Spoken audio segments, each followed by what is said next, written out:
ladies and gentlemen. Welcome to the Cryptocurrency Show. On this Monday, well, let's see. Today is 11th of June, 2019.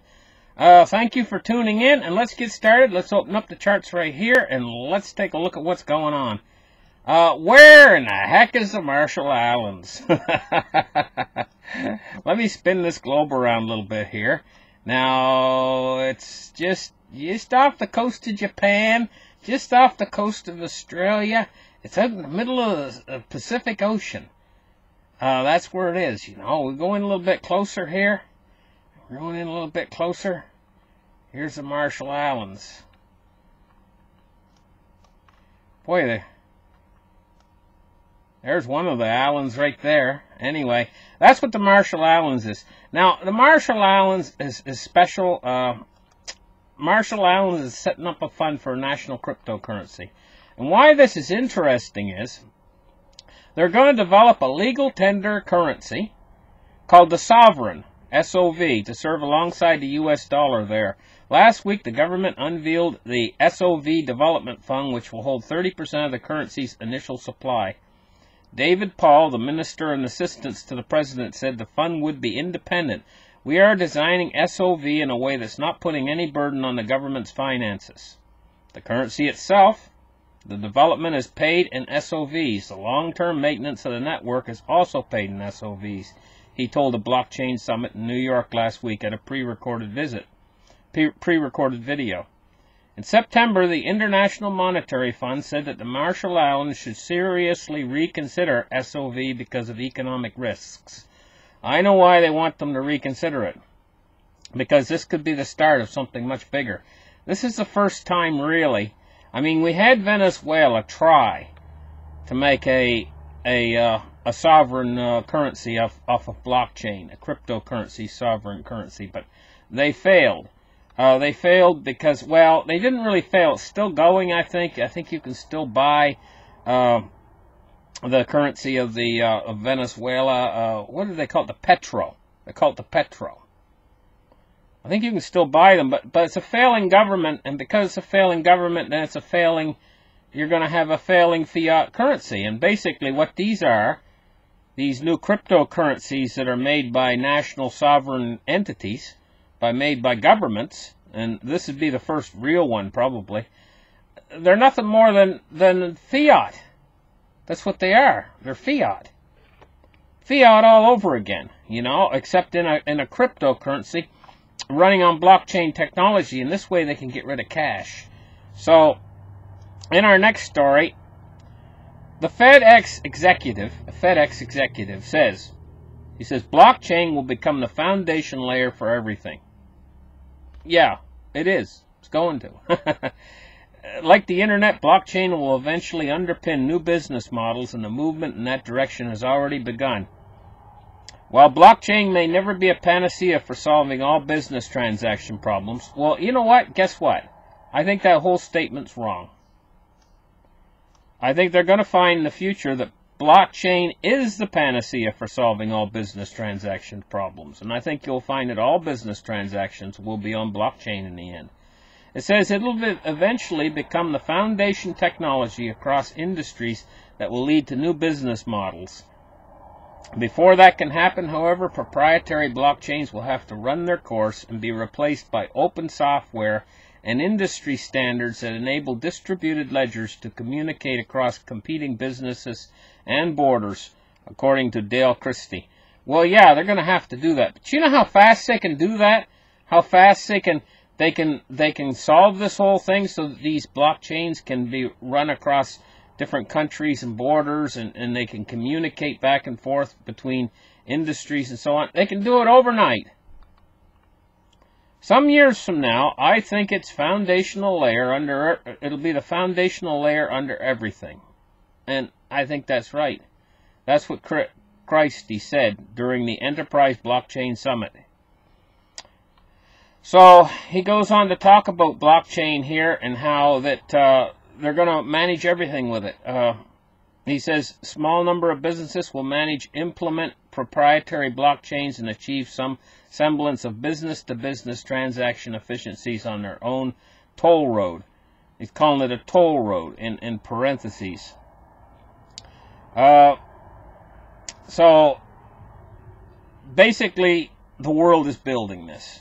It's building this right now while we speak. Now, let's talk about Litecoin. Litecoin has rallied 350% this year so far. You know, going back to the start of this year, you know, actually going back, like, for years now, I started the first program I did on Litecoin. Litecoin was like $3.50, and I was on there saying, you guys should think about buying a few Litecoins, you know, and they're $3.50. Well, you know what? Wasn't long after that, they were $350. They went from $3.50 to $350. Then they've come back down again. Come back down all the way down to $25. And when they're like, no, I think they're like $27 anyway. And that wasn't that long ago. They were like 27 bucks. That's only like a couple months back. You know, back during the winter time now. And the thing is when they were 25 bucks, I was saying, oh, you guys should buy a few Litecoin. Now they're back up to 125 bucks. They're up 350% this year so far. And, you know, Litecoin is still undervalued, guys. They're still undervalued as far as what the coin that they actually are. I can conceive of a time when it's going to be Bitcoin. I think it's going to be Bitcoin and Litecoin side by side as the two top coins. That's what I think. That's my personal opinion on it. I think it's even going to beat Ethereum in the end. Now, Ethereum's good. Let's talk about Ethereum. Ethereum is actually a good coin. I like Ethereum. It's a nice, strong coin. It's got a nice, strong foundation behind it. Maybe other people don't think that, but this article says Ethereum finds strong support at 50-day EMA, primed for a further upside.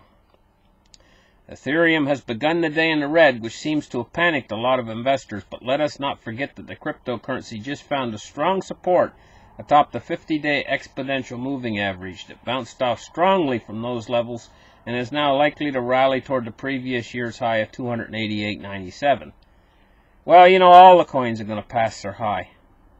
And I'm not talking about 5 years from now either. I'm talking about probably within the next 12 months.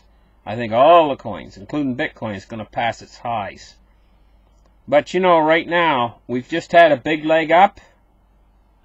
Bitcoin's taking a breather, guys. It's taking a breather. It might settle all the way back down to maybe 6,400. It could. You know, it could break down below $7,000. It's been showing an awful lot of strength, though, so don't hold your breath waiting for it to go under 7,000. But then, in a couple months, or maybe not even that long, maybe in a month or something, or a month and a half or something like that, I think it's going to take off again. The whole thing's going to take off again, you know, and it's going to go on the next leg up, which is probably going to break $10,000, is what I think. That's my personal opinion, but I think it's going to bust through $10,000. I think when Bitcoin busts through $10,000, it's going to have a little bit of a hard time breaking through that because it's a psychological barrier. And an awful lot of people, they'll put sell orders in at 10,000, you know. So the first time it breaks through, generally it drops back a little bit, but then it busts through a second time, and then it'll be on its way, you know, past $10,000. Now, what about Ripple right now? This article says, Ripple, XRP, price analysis. It says, big bull flag or channel of death. Ripple's price toward the last part of trading on Tuesday has seen nursing losses of some 2%. It has been cooling throughout the month of June so far after failing to break through the 50-cent price barrier. Okay, here's the thing. You know, I'm not a Ripple guy. And one of the things that nags me, and I mean I can't get it out of my head, is the fact that they're holding 50 billion Ripple back. You know, and they're not on the market. They're not in circulation. They're just being held. 50 billion of them. That's a heck of a lot of Ripple, you know. And then there's the other thing about Ripple. They're promising that all the banks are going to start using Ripple and everything else, and it's reliant upon that. It's reliant upon the fact that of these use case scenarios. You know? Now, what if these use case scenarios don't really pan out the way people think? Where's the support going to be, you know? Whereas these other coins like Litecoin and Bitcoin and stuff, they're not reliant upon that. They're relying upon something else. It's a much more solid foundation that's already there. Bitcoin and Litecoin has an army of HODLers out there. And, you know, they're not going to part with their coins for love nor money. You know, they're just sitting on them. Right now, even though we've taken this huge leg up in price, you know, all the HODLers are sitting. Even the big whales are sitting, you know, and they're not selling. Or at least they're not selling very much, you know. Maybe selling a little bit to drop the price down a little bit, but not that much, really, when you consider it. Other articles we got going on today. Well, that's it for today. That's all I had scheduled. Listen, thank you guys for listening to this program. Like and subscribe, and give me a thumbs up, and we'll catch you in the next show. Bye bye, guys.